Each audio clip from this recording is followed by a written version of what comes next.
The bridge, they are inspired by the ships in the harbor of Reykjavik in Iceland.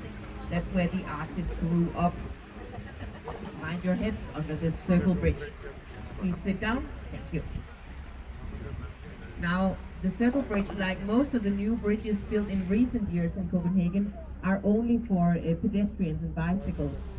We try to make it super difficult to get around Copenhagen in a car and super easy to get around by bicycle. If you look at the building ahead of you, the black one here, last week there was an American tourist on the boat who asked me if that's the headquarters of Darth Vader. It's not, but I can see how he got that idea.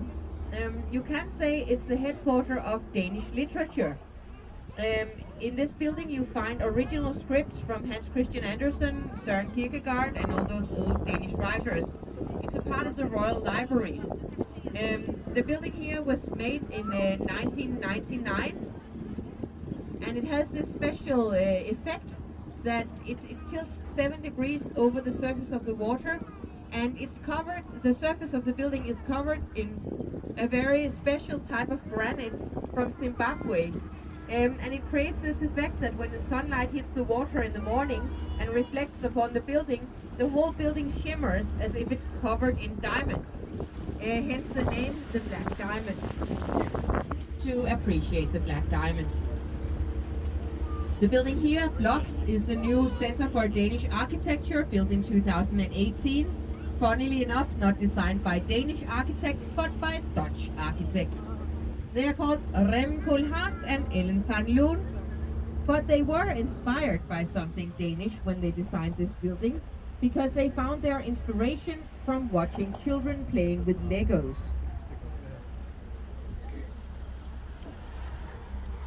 Mind your heads, another bridge coming, thank you.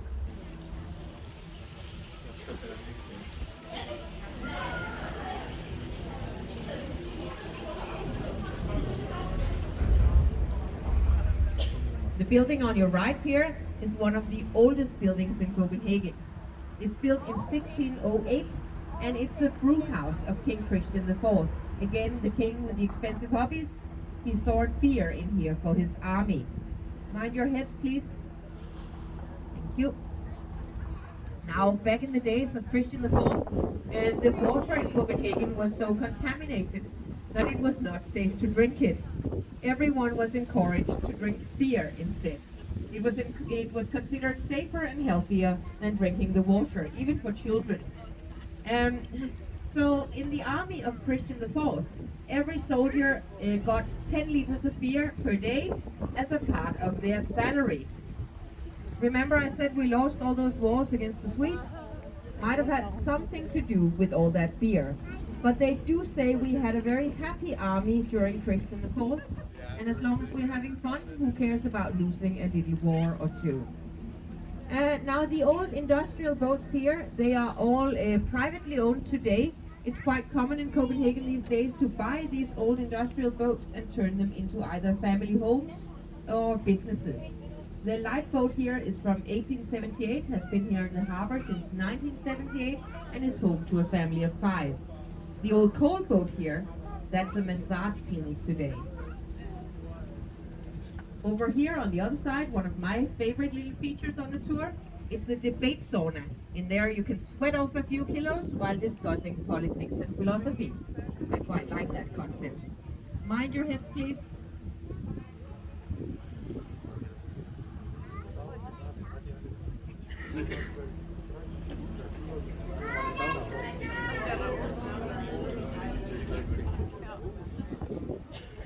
So the royal stables in here on your right hand side and the marble bridge ahead of you, those are the only parts of the original Christian small castles that survived the big city fire in 1794. Because of that, they have a very different building style compared to the other part of Christiansborg that you'll see in a couple of minutes. Mind your heads under the bridge, please. Thank you. Now, back in the days when the monarchy was a real monarchy and really aimed to impress the world, there were 252 royal horses in the stables here.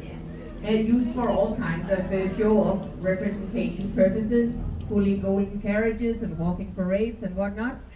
Over the inside the boat, in fact, any body part that is important for you and that you plan to use later on in the day, to keep it inside the boat, please. Please take your elbows inside the boat, also in the back of the boat. Thank you. And of course, like always, mind your heads. Thank you. So the boats that we sail with here at Strømme, they are designed so they can only just manage to squeeze under this storm bridge. And they can also only just manage to turn the corner that comes right after the storm bridge. Had these boats been just a few centimeters wider or longer, it would not have been possible to make this part of the tour. So this is where I ask all of you to pray to whatever God you believe in, that the captain knows what he's doing.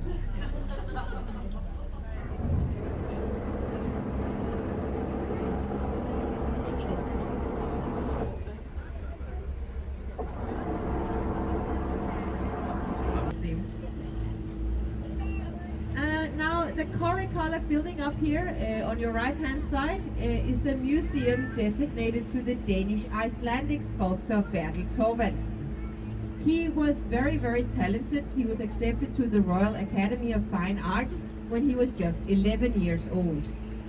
He lived for 40 years of his life in Rome.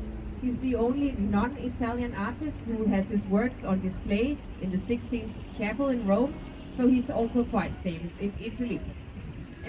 He traveled all over Europe in his lifetime, both making statues and collecting art from other artists. So both his own works and his collection of art, it used to be where the fishermen's wives would be standing all year round in all kinds of weather, selling fish to the people of Copenhagen. If you look by the metro station ahead of you, right next to it, there's a small, humble statue of a fisherman's wife to commemorate the hard-working women who were here for centuries. Statue of a man on a horse. That is Bishop Absalon. And for centuries we believed that he was the founder of Copenhagen. He did build the first castle here, where Christiansborg Castle is today, and he built that castle in 1167. All the Danish history books put him down as the founder of Copenhagen. Also in the back. Thank you. So they found remains of settlements that are dated back to the Viking era and the Stone Age. So we now know for sure that Bishop Absalon did not found Copenhagen, because there were settlements here way before his time. At the moment they are rewriting all the Danish history books because of a bloody metro station. Now here you see Christiansborg Castle as it looks today. The castle here was built in the years between 1908 and 1928. But this is actually the 5th castle in this position. All the previous ones burned down in big city fires. The area here, the castle here, is today home to the Danish Parliament and the High Courts of Denmark. But the castles here have been the power center of Denmark for at least 800 years. Before democracy, it was also where the kings reigned the country from. And the king in front of the castle, on the horse there, that is Frederick VII. He's the king who signed the Danish Constitution on the 5th of June, 1849. In Denmark, it was a very peaceful transition from monarchy.